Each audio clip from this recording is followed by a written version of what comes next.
اب میں یہاں نقطہ بیان کر رہا ہوں،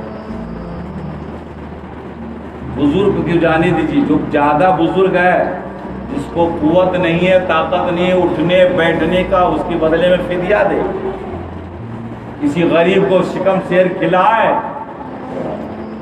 لیکن جس کو اللہ نے طاقت دیا ہے، کوئی عذر نہیں ہے، کوئی بیماری نہیں ہے، پہلے رمضان کو میں نے کہا تھا تو انہیں روزہ رکھنا چاہیے۔ اور اب یہ ماہ رمضان کا مطلب یہ کہ وہ شخص بدبخت ہے، دور ہے، جو رمضان میں اپنی مغفرت نہ کرائے، روزہ نہ رکھا ہو۔ حضور نے کہا فرمایا آمین۔ اور جبرائیل نے کہا یا رسول اللہ، وہ شخص دور ہو، بدبخت ہے، جہاں جس مجلس میں، جس محفل میں میرا ذکر ہو اور وہاں مجھ پر درود و سلام نہ بھیجا ہو، وہ بدبخت ہے، محروم ہے کہ حضور کا نام آئے اور درود نہ پڑھے۔ تو وہ میں نے کہا آمین۔ اب اندازہ لگاؤ، حضور کا نام آئے اور درود شریف نہ پڑھا جائے، ارے ساری دولت تو انما انا قاسم واللہ موتی، رب عطا فرما رہا، حضور تقسیم کرنے والے ہیں، ساری چیزیں تو میرے حضور علیہ السلام کے صدقے میں عطا کیا ہے، یہ رمضان بھی حضور کے صدقے میں ملا ہے۔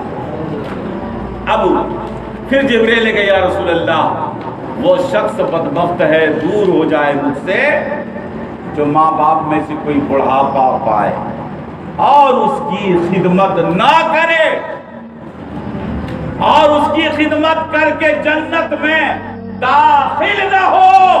تو میں نے کہا آمین۔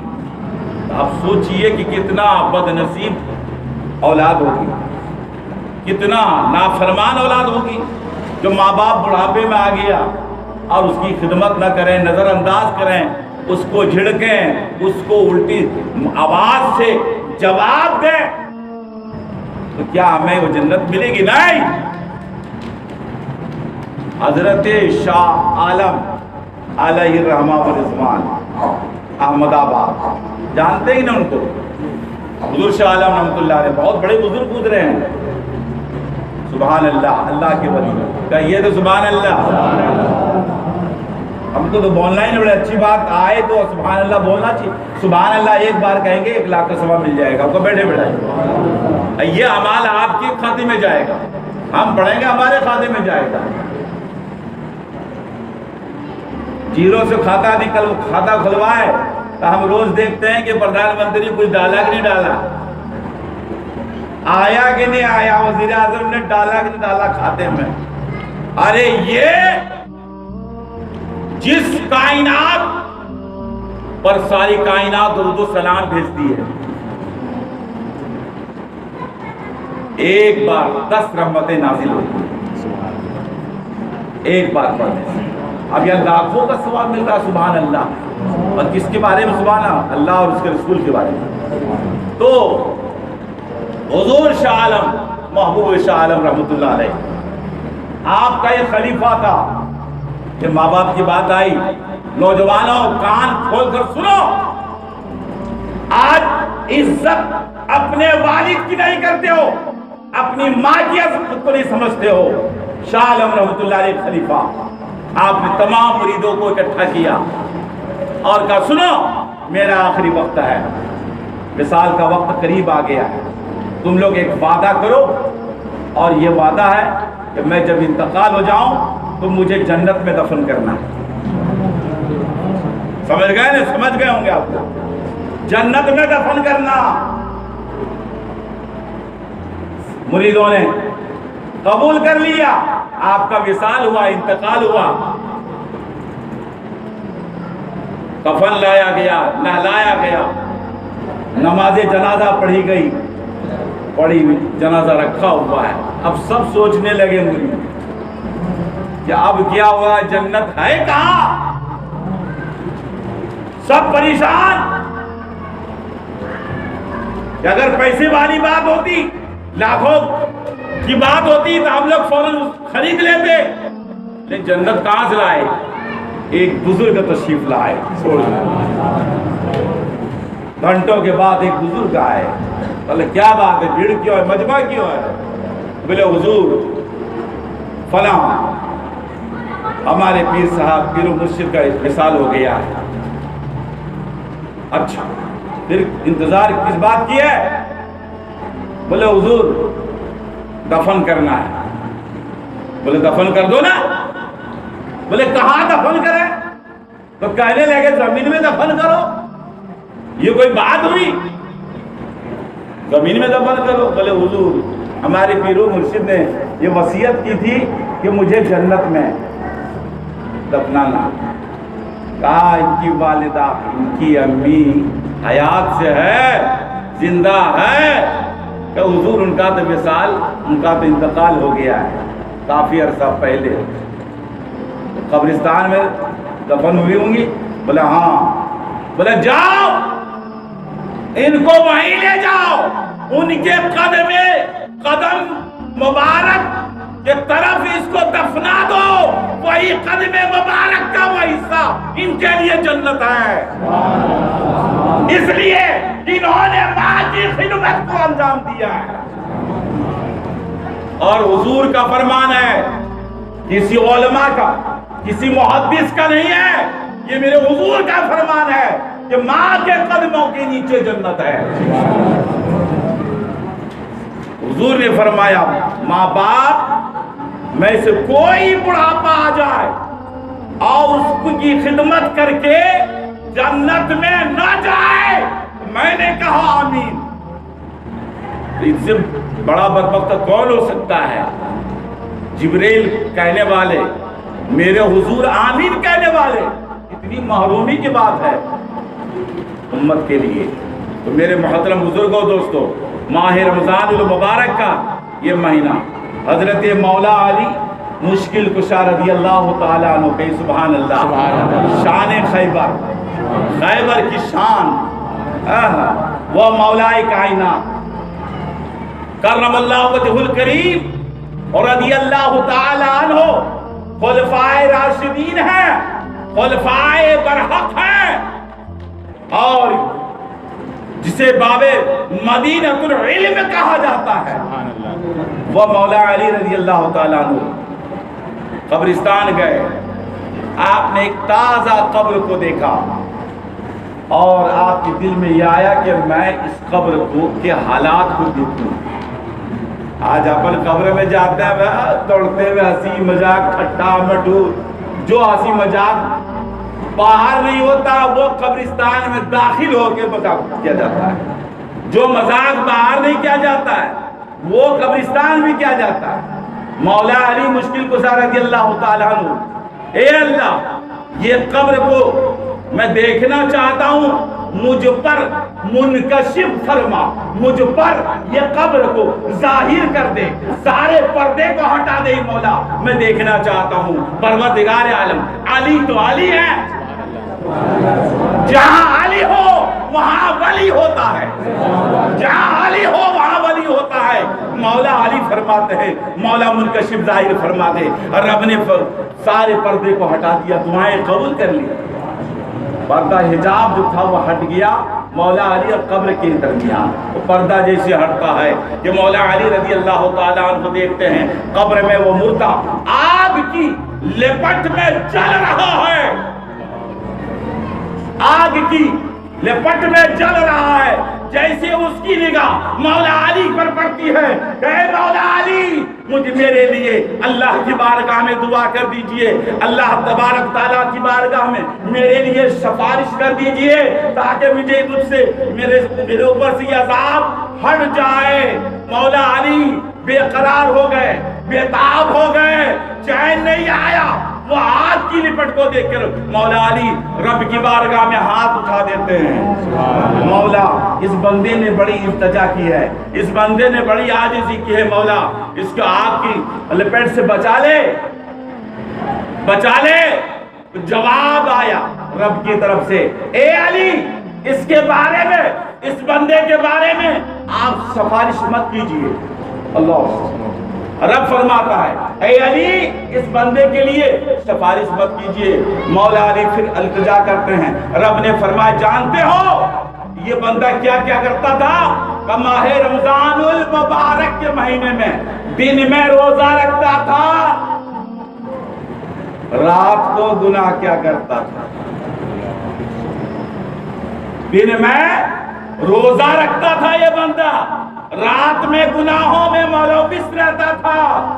یہ سبب ہے. پھر مولا علی نے پھر التجا کیا پروردگار عالم اس بندے کے سامنے مجھے رسوا مت کر, انہوں نے مجھے پکارا ہے, اس بندے نے مجھے پکارا ہے, ان کے سامنے مجھے رسوا مت کر. پروردگار عالم علی تو علی ہیں, مولا علی التجا کرتے ہیں, ہاتھ اٹھا دیتے ہیں, پروردگار عالم اس کے سامنے رسوا مت کر. اس نے بڑی تمناؤں کے ساتھ عاجزی کے ساتھ مجھے پکارا ہے. رب کی رحمت موجیں مارنے لگا اور کہا علی تمہاری دل شکستہ دل کو, بے قراری کو دیکھ کر میں نے اس بندے کو تمہارے صدقے میں بخش دیا. آپ لوگ کیا بولو؟ یہ روزہ رکھتا تھا اور روزے کے ساتھ گناہ کرتا تھا. میں نے بتایا کہ آنکھوں کا روزہ, زبان کا روزہ, کان کا روزہ. اللہ نے جس چیز کو دیکھنے کے لیے اللہ اور اس کے رسول نے حرام قرار دیا ہے اسے مت دیکھو. اس کان سے اللہ اور رسول نے جس چیز کے لیے حرام قرار دیا ہے اس سے مت سنو. اس زبان کو اللہ اور اس کے رسول نے جس چیز سے منع کیا ہے اسے مت کرو. جس چیز کا حکم دیا ہے اس کام کو بجا لاؤ. ایک روزہ بلا عذر بغیر ہلا کے چھوڑ دیں 9 لاکھ سال تک وہ بندہ جہنم کی آگ میں جلتا رہے گا. 9 لاکھ اتنی عمر ہے نہیں. 9 لاکھ یہاں پسند کر رہے ہیں کہ 9 لاکھ جانا پسند ہے لیکن روزہ نہیں رکھوں گا. اللہ نے تندرست دیا, ہٹے گٹے ہیں. آج کا بچہ کوئی روزہ رکھنا چاہتا, ماں باپ نہیں رکھنا, نہیں رکھنے دینا. اگر وہ بچہ رکھ رہا ہے, خدا کی قسم جو بچہ رکھنا چاہ رہا ہے ٹرائل تو کرو, آغاز تو کرو, بچہ کو رکھنے تو دو. رکھا تو ٹھیک ہے, توڑتا ہے تو ٹھیک ہے, اس کے لیے روزہ فرض نہیں ہے, لیکن رکھنے دو. جب وہ بچہ حقیقت معنی میں ایک ایمانی موجے مارتا اور ٹھاٹھے مارتا ہوا سمندر اس بچے کے دل میں آتا ہے اور وہ بچہ جب نیت پڑھ لیتا ہے اور پہلے روزے میں کامیاب ہو جاتا ہے. سبحان اللہ. اب کہتا امی نہیں, پھر اٹھانا سیری میں. اب امی کا دل نہیں, باپ کا دل نہیں, تیری صحت خراب ہو جائے گی. لیکن بچہ کہہ رہا امی رکھنے دو. دوسرا روزہ بھی رکھ لیا, تیسرا بھی رکھ لیا, اس طرح 2 3 4. اب یہاں تک باری آئے کہ مجھے جمعے کے دن رکھنے دینا, مجھے سنڈے اتوار کے دن رکھنے دینا. بچہ رکھ لیتا ہے. اب بتاؤ اگر یہ بچہ جو اس سال میں رکھا اگلے سال 15 روزہ تو ضرور رکھے گا, اس سے آگے آنے والا 30 روزہ ضرور رکھے گا.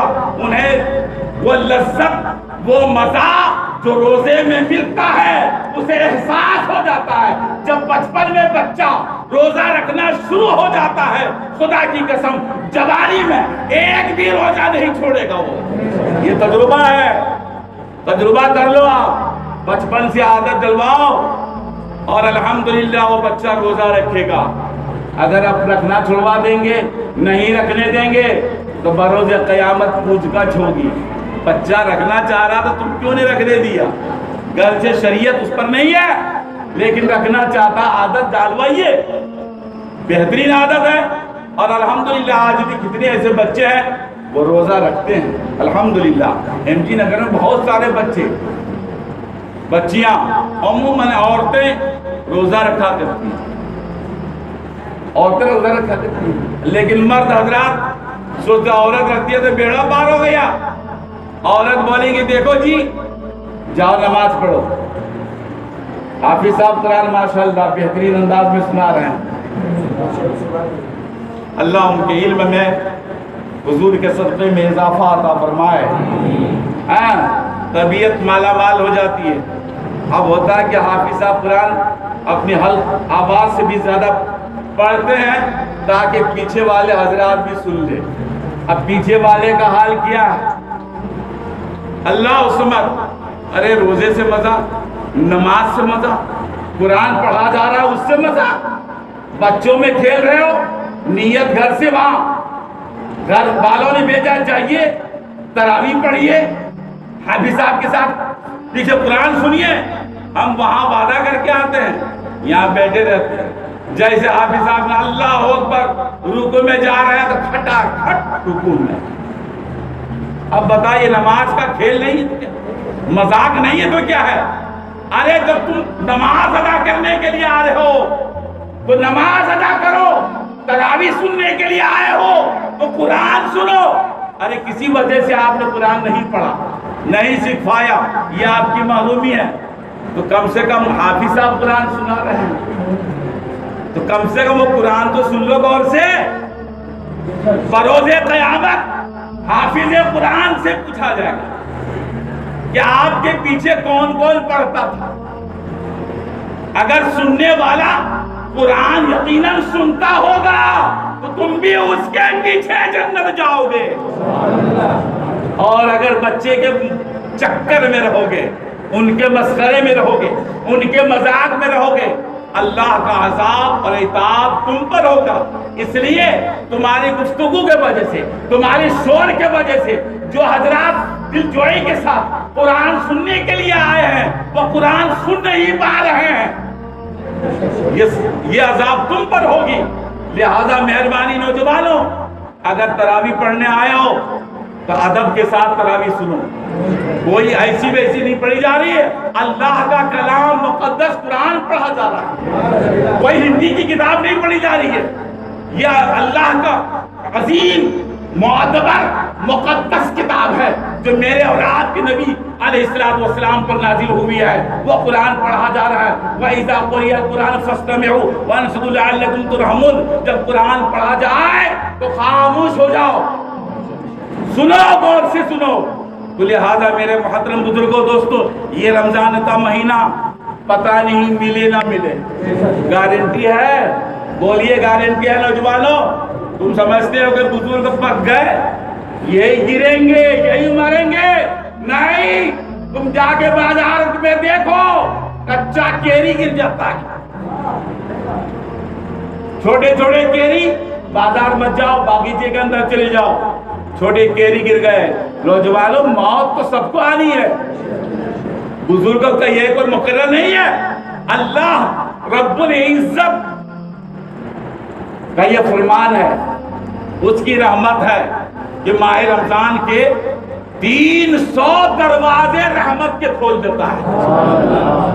جنت کے 8 دروازے ہیں، جس دروازے کا نام ریان ہے اس دروازے سے روزے دار داخل ہوں گے.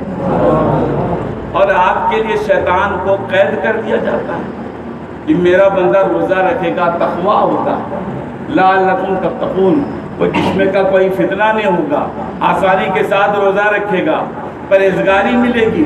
شیطان کو قید کر دیا جاتا ہے، سرکت جن کو جنجیر سے جکڑ دیا جاتا ہے. اب بتاؤ میرے محترم بزرگوں، دوستو، کہ ماہ رمضان کا اتنا بڑا فیضان ہے اور ہم اس کو فائدہ نہ اٹھائیں، فائدہ نہ اٹھائیں تو سب سے بڑی بدبختی ہے کہ نہیں؟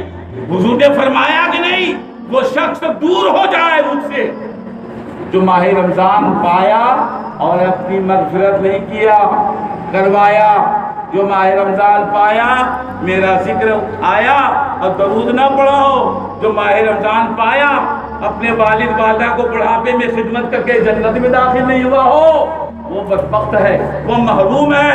اللہ رب العزت ہمیں اور آپ کو ماہ رمضان کا ادب و احترام کرنے کی توفیق عطا فرمائے. اور ہم جب بھی جو بھی نماز میں آئیں ہنسی مذاق نہ کریں، بہتر ہے.